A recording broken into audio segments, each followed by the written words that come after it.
You told me when you guys were doing the show that you were constantly mixing it up, constantly Right. like trying to like level up everything. Every day was like, how do we do that better? How do we get crazier? How do we? Yeah. And to me, that was like, I took that home with me. And Okay. that's one of those things that I just went, oh man, Keith is talking about how to level up. And I'm Right. not necessarily thinking that way in my own everyday life. I'm just working. I'm just going Okay. through the motions and I get to the end of my day and I'm done. I don't think like Right. that. Like, tell us a little bit about that experience because to me, it was incredibly inspiring. Got you. Thank you, brother. No, man, like I come from super humble beginnings. I don't have any background training in anything. Just like that. Um, and so when I got the show, I was shocked because I didn't have any training. I didn't have any dance training. I didn't have any drum training, nothing. Um, so I was constantly trying to keep up, and constantly kind of trying to, uh, and then I realized, regardless, we all, this was it's like an alphabet, right? Where people will come into Stomp and audition, they came with like, a pedigree. I've done this for this many years, and I'm this guy. Yeah, okay, but we're just going to show you the alphabet, and we're going to show you these words, right? And then we're going to ask you to make some new ones, right? We're not going to ask you to, all we want to know is, do you have rhythm, right? Can you work with others, right? Can you gel? Do you have presence, right?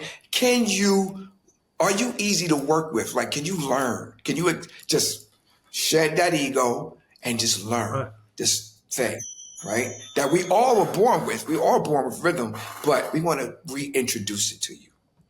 So that in itself was like, okay, now put everybody else on the same playing field. We on the same level. No matter where you came from, we all starting from zero, Yeah. right? So now it's like, okay, now what kind of attributes can I bring my skill set to, and then we just wanted to make our own identity, right?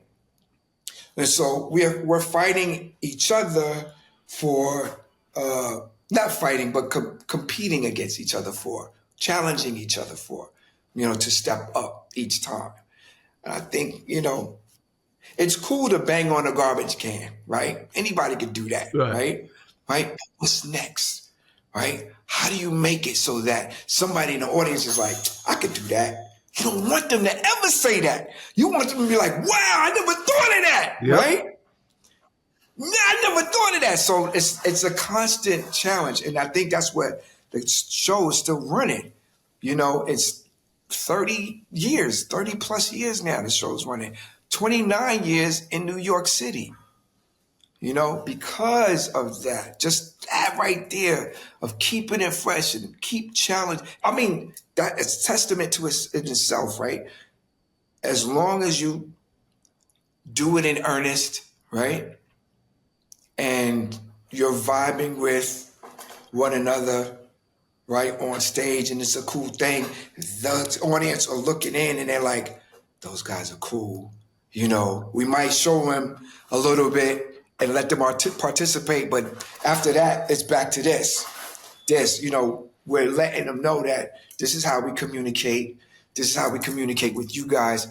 Take that home. Right. And you were also saying that Take that. there's other acts that have tried to copy it, and they go out and they grab the garbage cans and bang it on garbage cans. You're like, no, they're missing the whole real point. Yeah, exactly. It's like, yeah, okay, anybody can pick up, anything. Yeah. But what makes it different, right? Okay, we had this number that we did in Las Vegas when we were doing the show in Vegas, Stomp Out Loud. That was my favorite version of the show because in the show, normally, like New York or the tour, there's 8 people that perform, right? Not all the time are 8 people on stage performing these vignettes, right? Sometimes 3, 2, sometimes 5, whatever. The big numbers, 8 of us are getting busy, right? In Vegas, it was 16 people. Ooh. And we had different levels, and we were swinging and jumping down from this tier to that tier, and this water, blah, blah, blah. We had these big boxes full with stuff like golf balls and then ping pong balls, and then smaller boxes had rice, and smaller had beans, and you had different sounds. And the big ones, of course, boom, they had like a big sub sound, right? Subwoofer sound. So,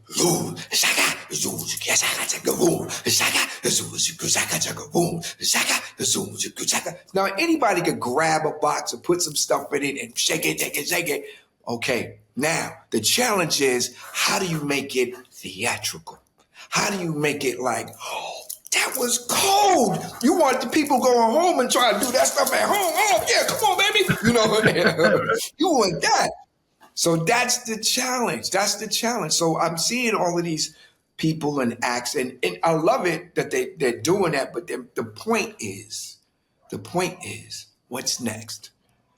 That's the point. The point is, how do you make it compelling? How do you make it so that the next generation is like, oh, that was cold. I want to add to that. Yeah.